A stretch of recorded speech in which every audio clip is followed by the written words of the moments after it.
National Security Advisor Michael Flynn is out. We have reactions from lawmakers and the White House. Plus, the Ivanka Trump brand is pulled from Nordstrom and other retailers. How are business affairs meshing with the Trump administration? It's all up next on VALPO Townhall.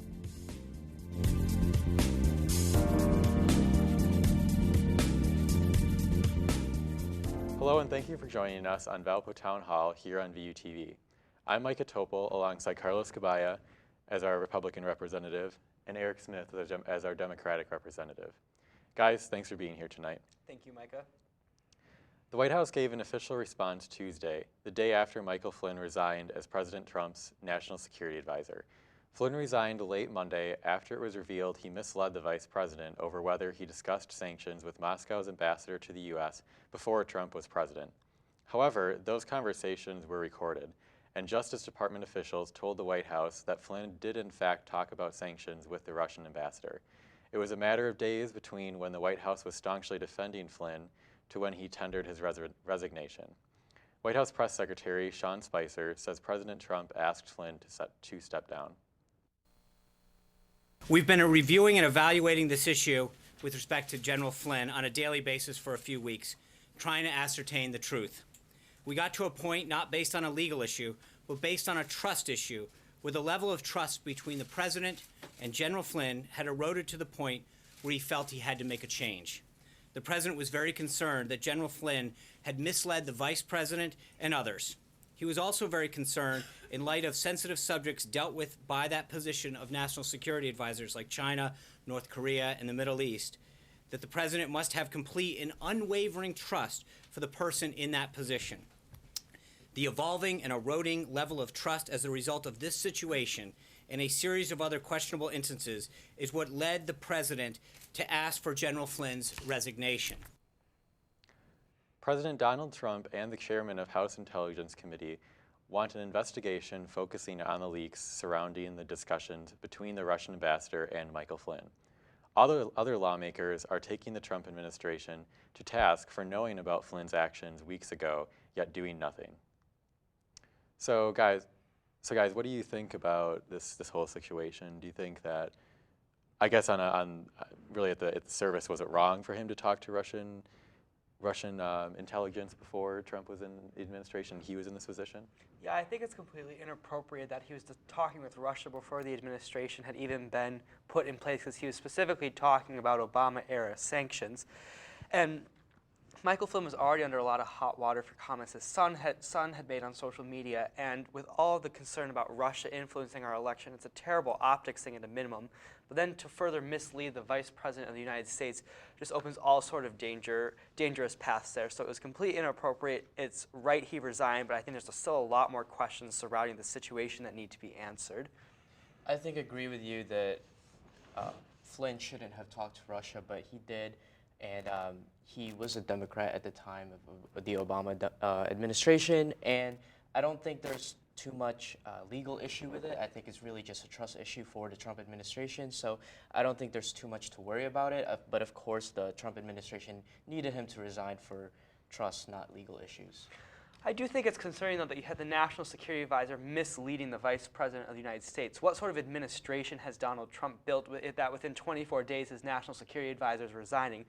I think it's a testament to how poorly this administration is set up and the people that have been appointed into these major positions, because Donald Trump's style is pitting people against each other to see who survives, and that doesn't work in government, and it risks our national security when you have people like General Flynn, who is misleading the president because he feels, misleading the vice president because he feels some need to stay atop of some fray that I think is taking place in the White House. You bring up a good point. Michael Flynn should have been vetted a lot more by the administration, but he is a general. He's a retired general, so the administration trusted he had experience. I don't take issue with his military qualifications. I take issue with how this whole administration is stacked up, because day after day you just have news stories coming out of Kellyanne Conway versus Sean Spicer versus Steve Bannon. It's not a government, it's a business that's at each other's throats, and at the end of the day, it's our national security that's going to be sacrificed when these people can't get along or can't communicate with each other. I think Michael Flynn's just the tip of the iceberg of a extremely misrun organization, and I am genuinely concerned about how our government is being run with these sorts of people at the top.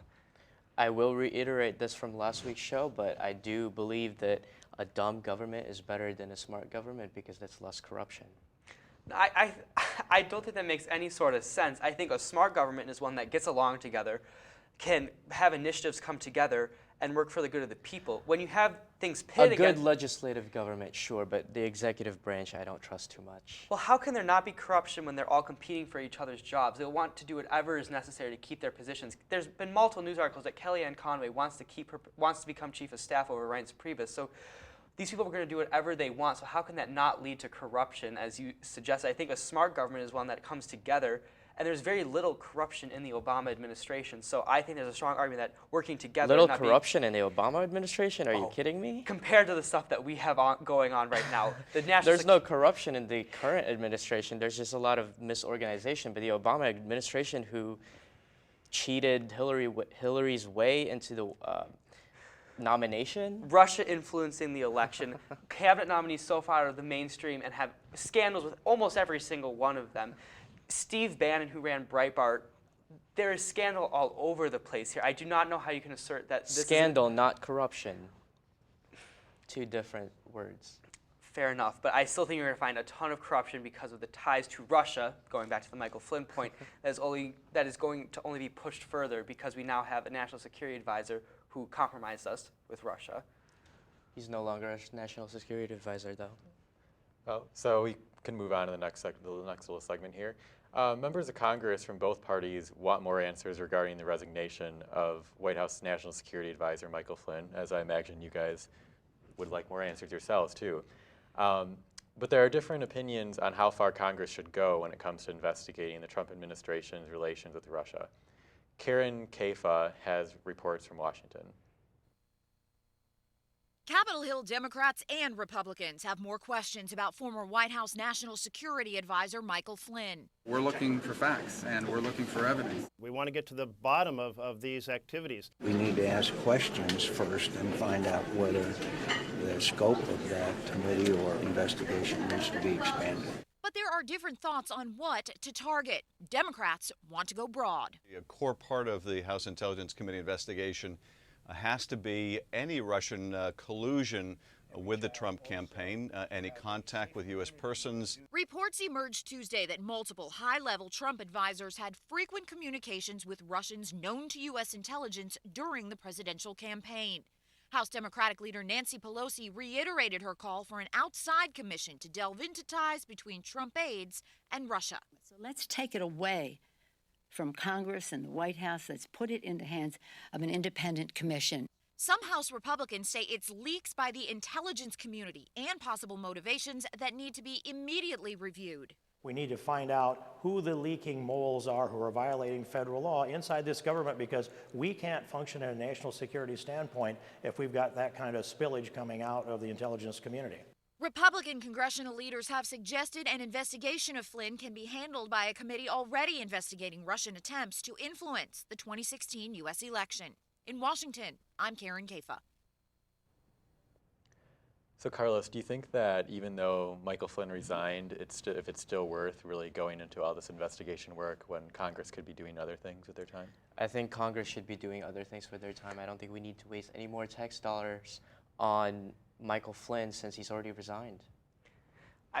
I just find this laughable after he just came from a Republican oversight committee that spent how many years investigating Hillary Clinton for Benghazi, investigating how many officials in the Obama administration for years without ever producing a tangible charge against any of them, but millions, if not billions of dollars of taxpayer money on this, but we can't do an investigation into the nature of Michael Flynn's conversation, why he felt the need to mislead the Vice President of the United States on his conversation. So I believe there's a lot of questions to answer of what was the content, why did he feel the need to mislead, and what are the further implications of the Trump administration's relationship with Russia, which has been a recurring problem for this administration. Michael Flynn was not running for President of the United States at the time. Hillary Clinton was running for President of the United States at the time, and she needed a lot more oversight and a lot more investigation over.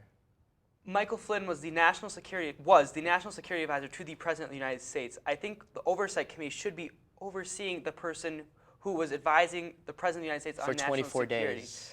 Yeah, so then within those 24 days, had a conversation that led to his resignation, which we don't know the content of, and we also don't know why he felt the need to mislead the vice president on the nature of that conversation. What was there that he felt the need to lie to Mike Pence, or at the minimum mislead him on what the conversation was with Russia? His 24-day job is no longer relevant, and I think we need to move on as an American country to nominating a new national security advisor, and we don't need to spend any more taxpayer dollars on Michael Flynn investigating over Michael Flynn. To move on as a country, we need to figure out what happened, what the conversation was, and why the national security advisor felt a need to mislead Are the American vice people president of the even United States. interested in finding out? I am, and I'm sure a lot of other people are as well. Why was the national security advisor talking to Russia in such a way that he couldn't tell the vice president the content of his conversation, especially when we have all this conversation of Russia influencing our election? Does the vice president really need to be involved with the discussions with external affairs? The vice president is in charge of internal affairs, the Congress, the Senate, not necessarily national security, not necessarily needed to be in the conversation with Trump. Well, in the situation that Trump could no longer be president, Vice President Pence would become the president. I think he having knowledge of national security is just as important as the president of the United States. And then he would be given that knowledge if Trump does die or resign and he needs to be president. But as of right now, he doesn't need to be. It's true. There are many opinions on this. Obviously, we'll find out what happens in the next coming weeks, I suppose, and we can talk about it more then. When we come back, though, the Ivanka Trump brand is pulled from retailers nationwide. Plus, the threat from North Korea. How is the U.S. responding? We'll be right back.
Valparaiso University, where passion meets purpose.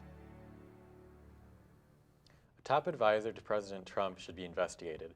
So says the Office of Government Ethics. Kellyanne Conway is facing criticism for a TV interview appearance she made last week on Fox News.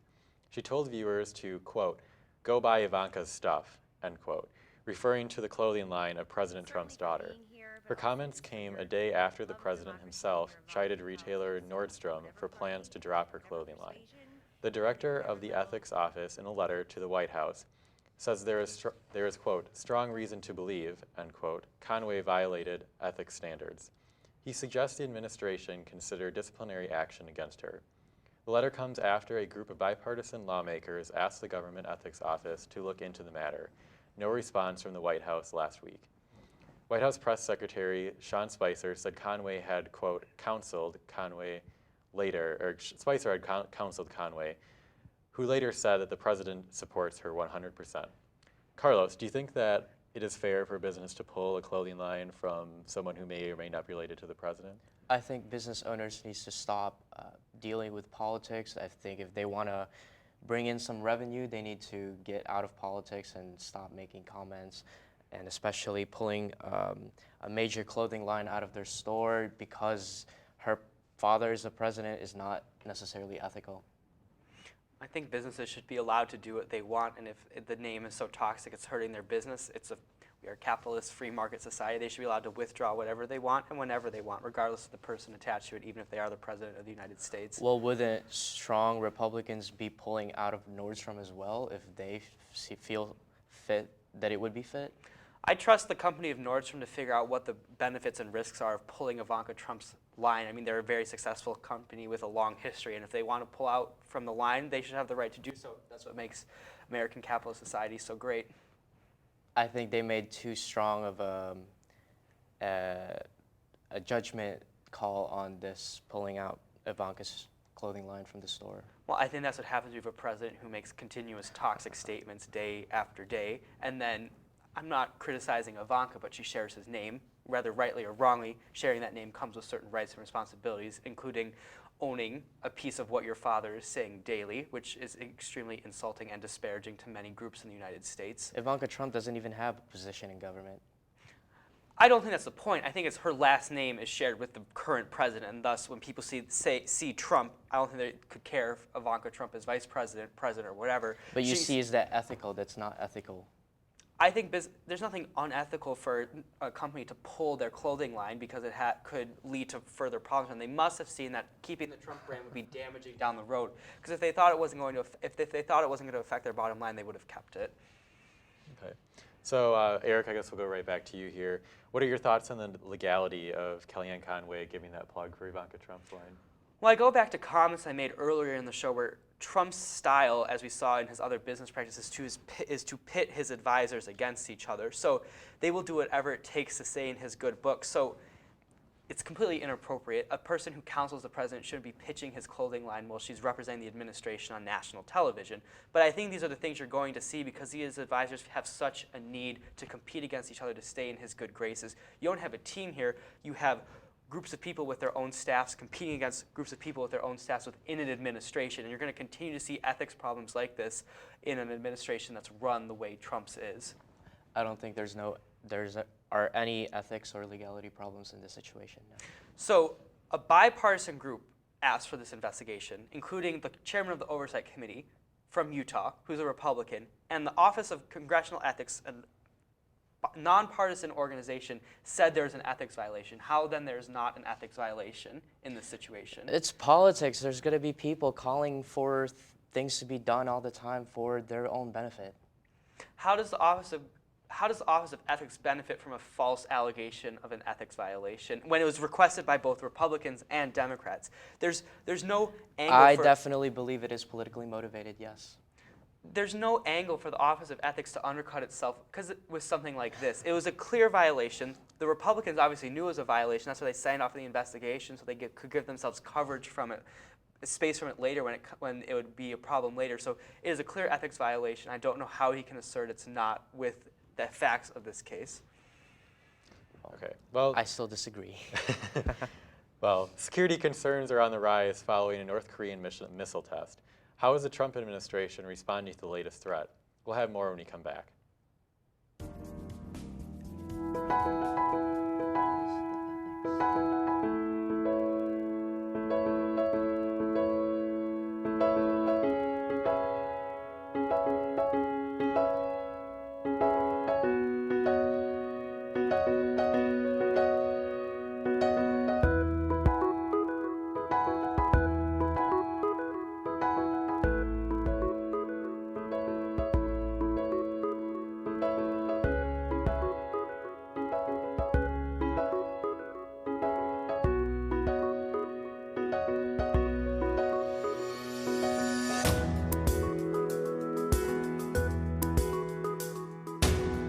Good morning, Valparaiso University. What's a better way to start your day than with a new jam?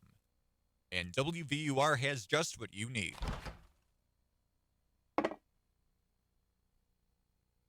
But if you close your eyes, does it almost feel like nothing changed at all? And if you close your eyes, does it...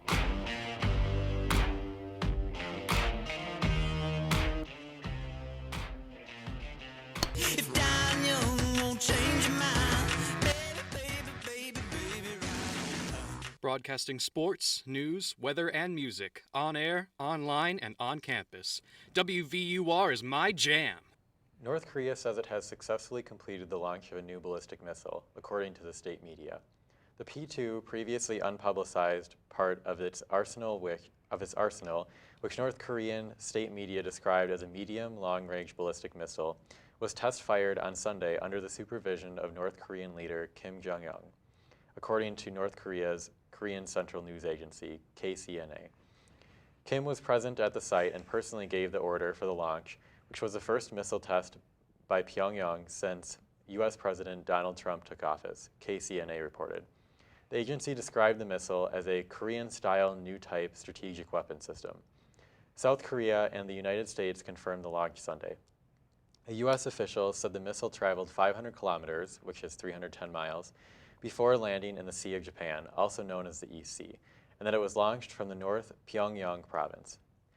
What do you guys think the Trump administration, Carlos, we can start out with you, should do about this this threat specifically? We'll start out.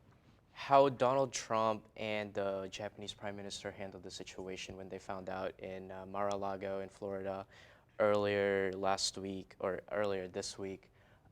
Really handled it well, and I believe that they got to work right away, and I think that Trump should continue pressing down on the North Koreans to handle this issue because this is a concerning issue for world security. Well, if this is handling the issue well, I don't want to know what handling the issue bad is. So when the news came out, he was tweeting. They had a photo taken of someone with the nuclear code that was later like the nuclear football, posted online. So I'm curious how that's handling the situation well.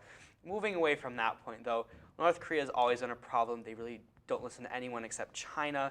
And I believe with Trump's escalation of relations with China, we sit in a dangerous time in terms of North Korea. And I think with a president like Donald Trump, who's very into heated rhetoric, as the North Koreans are, I'm concerned with how that dynamic plays out over the long term. I do think it's very disturbing how that could play out. So I'm worried about the North Korea situation. I'm definitely concerned about that tweet with the nuclear launch codes and the security guard who was in charge of that, but yes, I do believe that the Trump administration needs to repair its relationship with China so that the Chinese and the Americans can work together on how to deal with North Korea.